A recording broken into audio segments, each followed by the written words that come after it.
Assalamualaikum warahmatullahi wabarakatuh. Salam sejahtera bagi kita semua. Yang terhormat Bapak Dr. Wimi Eka Putra SMSI selaku dosen mata kuliah akuntansi syariah.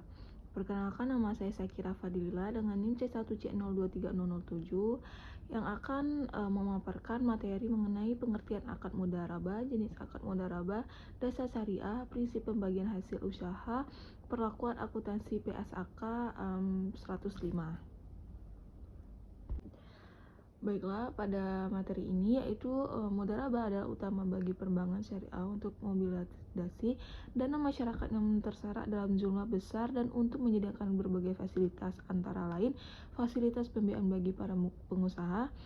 Mudharabah merupakan salah satu akad kerjasama kemitraan berdasarkan prinsip bagi hasil dilakukan sekurang-kurangnya oleh dua pihak, di mana pihak pertama memiliki dan menyediakan modal sahibul mal, sedangkan pihak kedua memiliki keahlian skill dan bertanggung jawab atas pengelolaan dana atau manajemen usaha halal tertentu disebut mudharib. Pengertian akad mudharabah. Dalam bahasa Indonesia, akad disebut dengan perjanjian, sedangkan dalam hukum ekonomi syariah disebut dengan akad.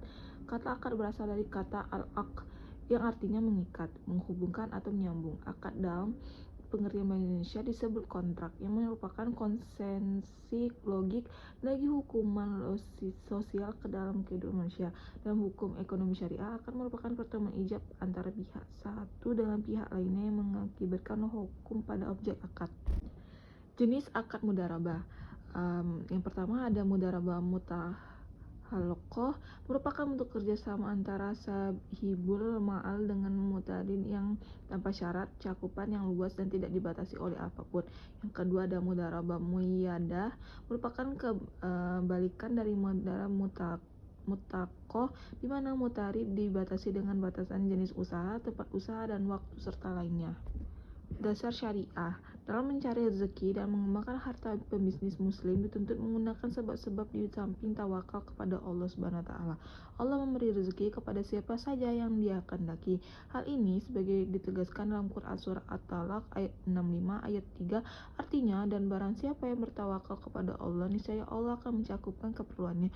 Sesungguhnya Allah melaksanakan urusan yang dikehendakinya. Sesungguhnya Allah telah mengadakan ketentuan bagi tiap-tiap sesuatu, salah satu dengan cara mengadakan perikatan syariah berbasis mudharabah. Adapun dasar-dasar hukum mudharabah antara lain, yang pertama Al-Quran, yang kedua hadis, yang ketiga fatwa sahabat, yang keempat ijma', dan yang terakhir qiyas. Prinsip pembagian hasil usaha.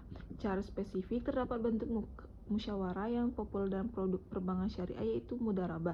Mudharabah adalah bentuk kerjasama antara dua atau lebih pihak, di mana pemilik modal, pengelola mudharib, dengan suatu perjanjian pembagian keuntungan. Bentuk ini menegaskan kerjasama dengan paduan kontribusi 100% modal kas dari sahib al-ma'al dan keahlian dari mutarib. Ketentuan umum skema pembiayaan mudharabah adalah sebagai berikut. Yang pertama, jumlah modal yang diserahkan kepada nasabah selalu mengelola modal harus diserahkan tunai.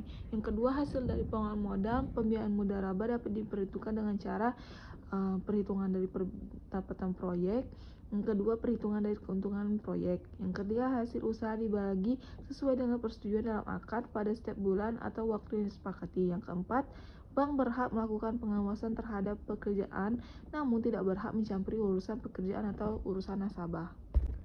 Perlakuan akuntansi PSAK 105. Menurut PSAK nomor 105, mudharabah adalah akad kerjasama usaha antara dua pihak, di mana pihak pertama, pemilik dana, menyediakan seluruh dana, sedangkan pihak lainnya atau pengelola dana bertindak selaku pengelola, dan keuntungan dibagi di antara mereka sesuai kesepakatan, sedangkan kerugian finansial hanya ditanggung oleh pemilik dana. Mudharabah sebagai instrumen keadilan mengimplikasikan beberapa hal penting. Yang pertama, kedua pihak yang menjalankan transaksi ekonomi selalu berangkat dari kebersamaan. Suatu ketetapan diputuskan secara bersama-sama dengan terlebih dahulu bermusyawarah untuk mencapai suatu kesepakatan dan saling ridho satu sama lain. Yang kedua, sebagai dua pihak yang terlibat dalam kancah bisnis, sahibul ma'al dan mutari memiliki orientasi yang sama, yaitu berupaya untuk mengembangkan modal yang ada dalam bisnis yang menguntungkan atau laba, baik secara material maupun spiritual. Baiklah, kesimpulan pada materi ini yaitu mudharabah merupakan wahana utama bagi perbankan syariah untuk mobilisasi dana masyarakat yang terserak dalam jumlah besar dan untuk menyediakan berbagai fasilitas, antara lain fasilitas pembiayaan bagi para usaha dalam mencari rezeki dan mengembangkan harta. Pebisnis muslim untuk menggunakan sebab-sebab di samping tawakal kepada Allah SWT. Allah memberi rezeki kepada siapa saja yang dikehendaki. Baiklah, sekian materi yang dapat saya sampaikan. Mohon maaf jika ada salah kata atau salah penyampaian dari materi ini. Saya akhirin. Wassalamualaikum warahmatullahi wabarakatuh.